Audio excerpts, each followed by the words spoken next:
worried about was the Russian cruiser of the day came up the Brisbane River, put itself between North Key and South Bank, and started opening up with its 44 guns, both sides of the river. It wouldn't be too long before someone ran up a white flag. Then the idea of the thought was that they would probably come ashore and say, okay, once you've opened up all your banks, we're going to help ourselves to all the gold we've got, anything else we need, and in addition we're going to help ourselves with stores from outside. And then we'll set fire to the place as well. So that was the threat. There were casemates for gun pits 1 and 2 and a gunpowder magazine. The magazine and gun positions were connected by a corridor with brick passages. Those active crafts were going around the battle, additional concealment and serving as an obstacle. So if you want to move it, you pull on the weight.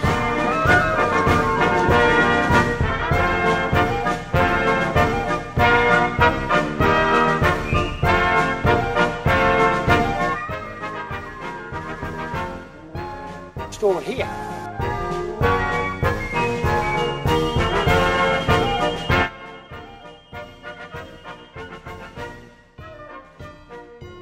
Two people just like you, young people, in the back they were smiling and looking and nodding, and I said, oh yeah, those people. I said, what do you two go do for us? Queensland Library was looking around for photographs of the time, and they came across this photograph, and that's a Thornycroft. We understand they started making them about 1919. So we believe this is probably a mid-20s photo. And we're pretty sure that that building there was that one. And that building there was that one. And this building here was probably that one. But have a look at the two little yellow buildings there. Didn't we just come past the gun cotton store and the detonator store? There they are. And they talk about war thoroughfare, and we all know where the wharf is. Because cannonballs are supposed to be perfectly round.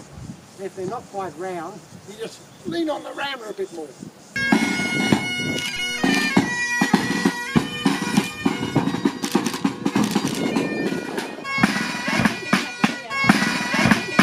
It's hard, but it's brittle. That's why you've got this huge amount here, thickness getting thinner and thinner and thinner as it pushes an 80. So that's why it's moated. And it talks about the drawbridge being damaged by fires. I've mentioned the interesting thing about this boat was all dug by hand. Behind you is there's a pump in the middle of nowhere. That's sitting over the top of an underground concrete water tank. 50,000 litre capacity. Disappearing gun. And this is where I want to be, none of that business with the muzzle loaders. So that's the way, after turning this big wheel 50 times, you might move the gun that far. So that's the only way you can move a 20-tonne gun. So the white area indicates open air. You fire it, it went up through that gap, over 2 metres over the parapet, fired and dropped down all within 20 seconds. So being a good gunner, we probably wait for first round effectiveness, and we wait till they got to be 4 kilometres away. And when we fired, even if we didn't hit them, they basically see the splash and then they see smoke, but when the smoke's gone, where is it? It's just disappeared into the ground. So unless you know the exact range, you're never going to hit it. And even if you do know the exact range, on the early ships they fired a low trajectory out the side. Notice the slopes here. If round landed in front, it just ricochet off, and that round landed on the top at low angle, it just ricochet off. So this was 1888. This is pretty good stuff. Now in artillery there are 2 P's. There's projectile and propellant. Projectile is the thing that goes out the end of the barrel, blows you to bits. That's bad enough. The worst stuff is propellant. One flash and you are crisp. The propellant was never stored here. Propellant was always in the magazine. That was quarter. Take the round and plonk it on there and ram it home, and then they would score propellant, or whatever they would call for. And that propellant would come from the magazine. Someone would run up with it, give it to them, and he'd scuttle back down again. They didn't store propellant here. 1886, Sir W.G. Armstrong. Brisbane at that stage got 2 of these guns, and that was paid for by the Queensland government because it was a QDF, Queensland Defence Force, not the Commonwealth of Australia. Person they're giving the bearing or direction and the elevation, and we've loaded it up, and we've got the propellant, and we've closed the trapdoor, and it's ready to fire.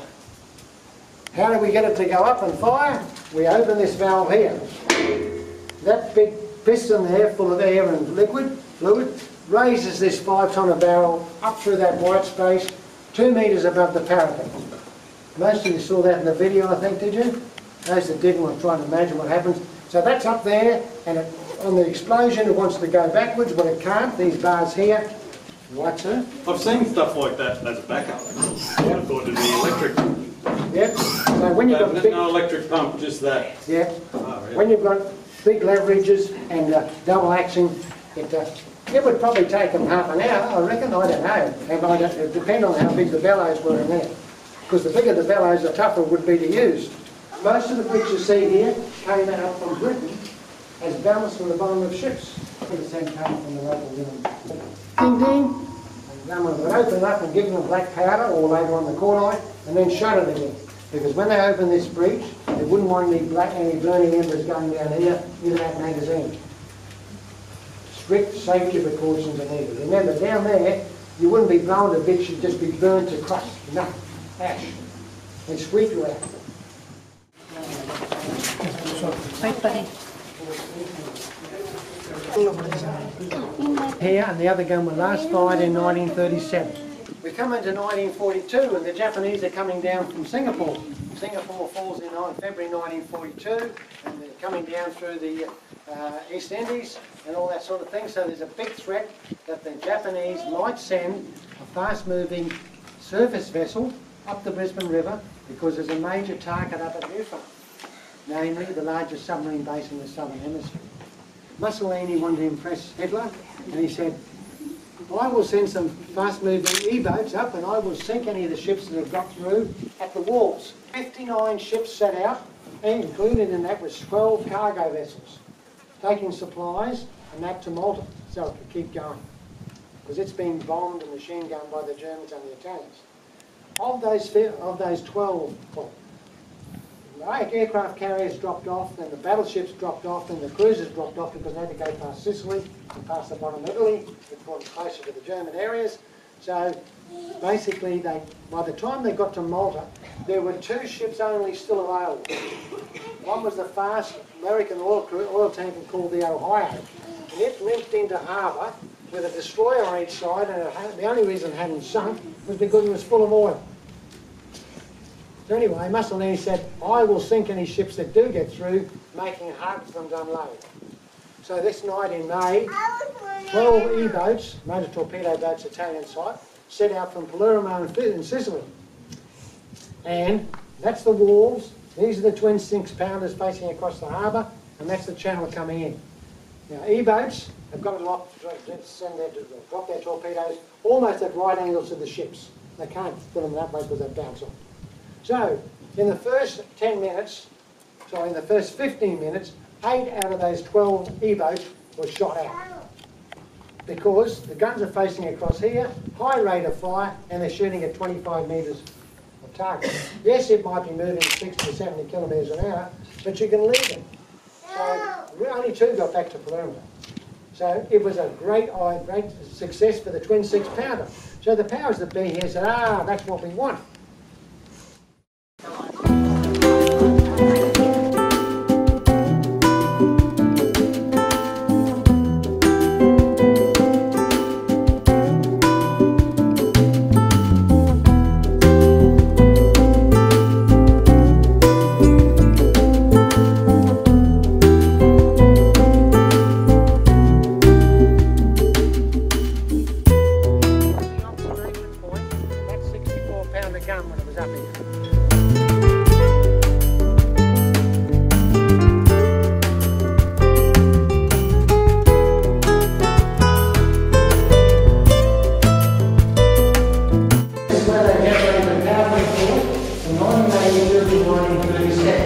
It consisted of a boiler, top 5 boiler here, chimney there, coal bunker outside, a simple flywheel here with a single piston, 5 metres in diameter with the flywheel.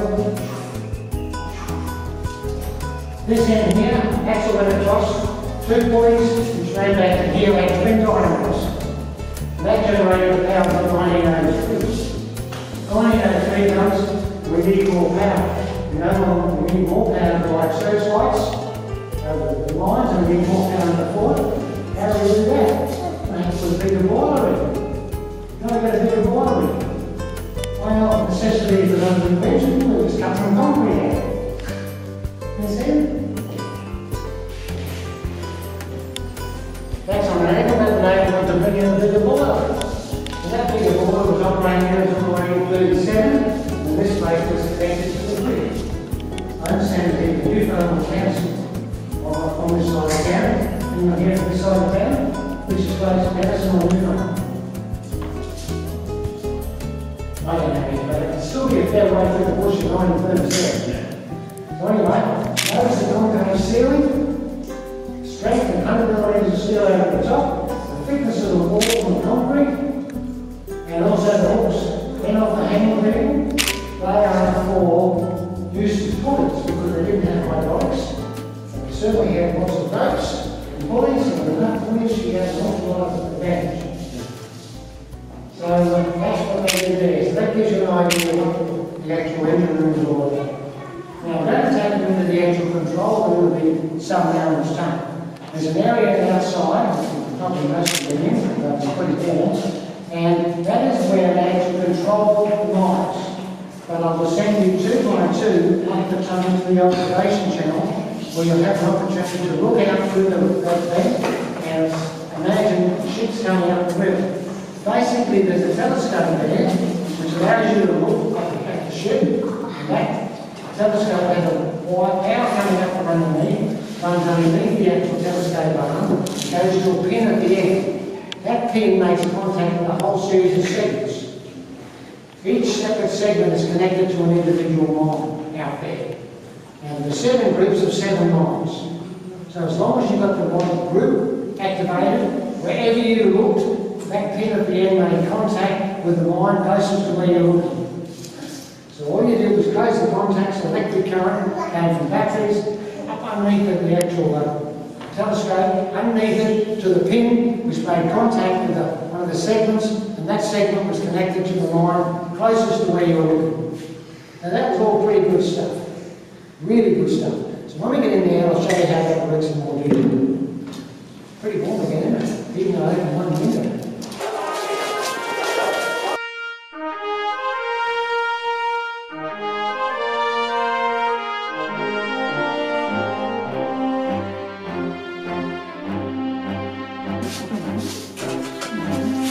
Okay, we all here? Close to it?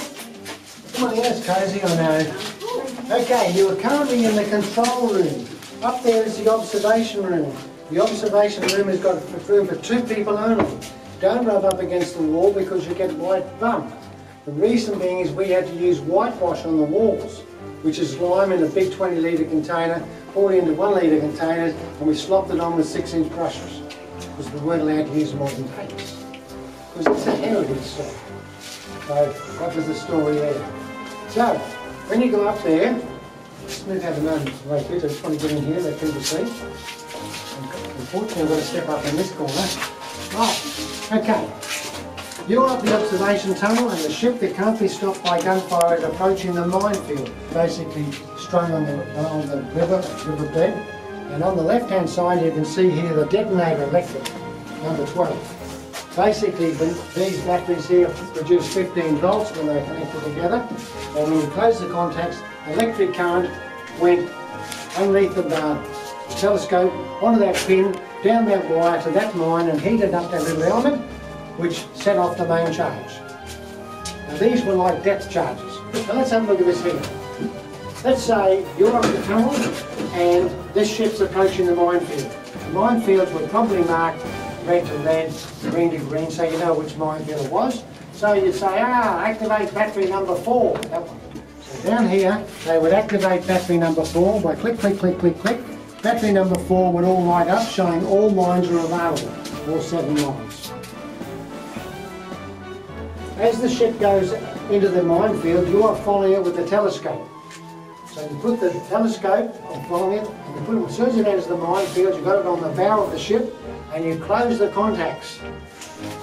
And then what happens, electric current from these batteries comes up, goes under the actual bottom of the telescope, goes to a pin at the front, which makes contact with that segment, which is that line there, and current then goes out to that line and explodes that line. So it's pretty good stuff. And if that didn't sink it, you could have another go when it got to there, by just following the ship with the telescope. So it's going to move on to the next segment. This one here, similar sort of situation. This battery here, as long as that battery there is activated, these are not, no current there, so it doesn't matter. And this one here, they're all activated, so it depends where the pin at the end of the telescope is for there. So set you up 2 by 2. Children must be accompanied by an adult. Don't let the kids have swings out, pull down the telescope. Just put them up the steps and get them to look out. You want to come look out? It's cool up there. So it's all there, just like a manual. And when this biplane was in position, and I had 2 disappearing guns, Brisbane proposed very modern coastal defence. All this is taken from original drawings. Someone spent a lot of time on that, and they got an award for doing all that together. This is beautiful. Many years ago, I'm going back 60 years now, I can remember reading in the Brisbane Courier Mail, the Southern Electric Authority and the Brisbane City Council were the main producers of generated electricity in South East Queensland. And places down like Beaudesert and Brambleton and that area were getting electricity for the first time. It's just how tiny it is up there. And not only that, they have... So, these things happen there, it is there. The reason they got 3-phase power here, around the other side, is because quite often there are filming companies that come here. Right. And have big lights and things like that. Well, that's it, probably. So, but they didn't ask us about, you know, single phase 240 volt. Oh yes, because of they got another guns further up, and there's another battery there, and there's another battery there. 155 millimetres about a 6, probably on Morton. Yes, yeah. Or maybe Bribey. I think it was Morton because the boat went past it. Yep. So there's not much of them left now because they've been eroded by sea underneath the concrete. Yeah. An idea. This is what they call a tap map, and you can see here that's Fisherman Island, and that's where that channel marker is here. That passage. Where are we? Here we are, Fort Lytton. Yep. Here we are here. There's 4 kilometres to the mouth of the Brisbane River. Yep.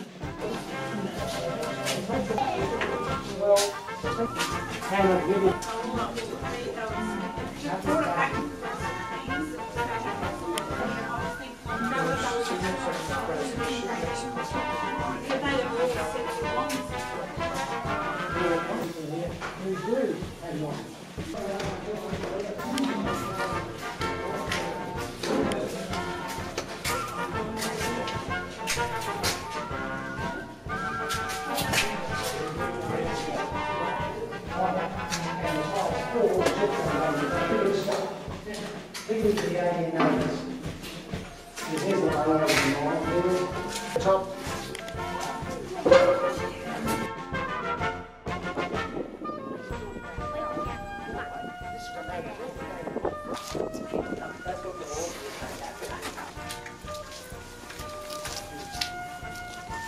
More than us. So that one there gets particular approval.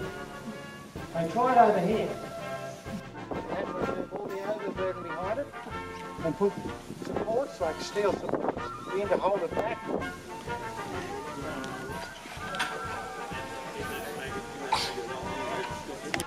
First quality, guaranteed tin diamond. That's original 1880s galvanised iron. Well, it's not galvanised. It's tinned. And that's the difference. It's not. They didn't have electrolysis where they got a couple of microns on the metal. That basically was steel that was dipped in liquid tin. That's how you get a couple of millimetre or so of thicker zinc. And that's why it hasn't rusted. But that's original. Hot dipping, they call that. Yeah. Yep. So there you are. That gives you an idea. This is a black powder ram. It was originally black powder because originally out here we had 64-pounder, so we had 6-inch muzzle loading guns. So black powder was stored in here. Why it looks so different is all these ceilings and that all have been water blasted because fires in here were lit between 46 and 56, and this pitch that had covered all the walls and ceilings, It burned in and had to be water blasted off. That's the first thing. Secondly, these vents here, they're not for keeping the place cool, they're for keeping the temperature of the propellant stable. No sudden changes. So they were leaking, all the overburden there had to be taken off, they had to go down and find the cracks, seal them, waterproof membrane over the whole lot, backfill the whole lot and put it from there. So that's where a lot of funds go in. These wooden parts you see behind you there, they are from original drawings, because you only get money from the government for original things for restoring cultural sites. So all those there had to be basically handmade from original drawings. You can see here the picture's about 12 millimetres thick and covers the whole lot. Lighting, as I said, was always very interesting in a magazine. Basically it consisted of a lantern, because they can't work in the dark. And this is a special lamp, it's either oil lamp or a candle. It's got glass on two sides and mirrors on the other two sides. So they would light it out there, bring it in here before work started, put it in here, a light, and then they close this up. And that put 2 layers of glass between anything floating around here and the flame. This flame got air from here, and then hot air came out of there. Notice that everything in here is brass. If someone would like to just close that door a little for me behind. That's bring it right there. That's it. Stop. Bit more. Thank you. Notice the hinges and the doorknobs are all brass. So are all these other things here. Brass because it cannot make a spark. Also, the people who worked in here didn't come in in just ordinary clothes. They came here and took off their hobnail boots and they put on special slippers. They also put on a special uniform. This uniform ensured that the black powder and later on the cordite didn't get impregnated in their clothes. Because at the end of the day when you go and light your pipe, if you've got black powder or cordite impregnated in your clothes, you're going to go up like a big Roman candle. So special gear, and that's how they did it. In here, this is where they basically had the propellant.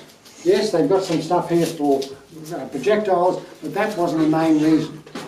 Projectiles are safe, you can drop them on their nose and things like that.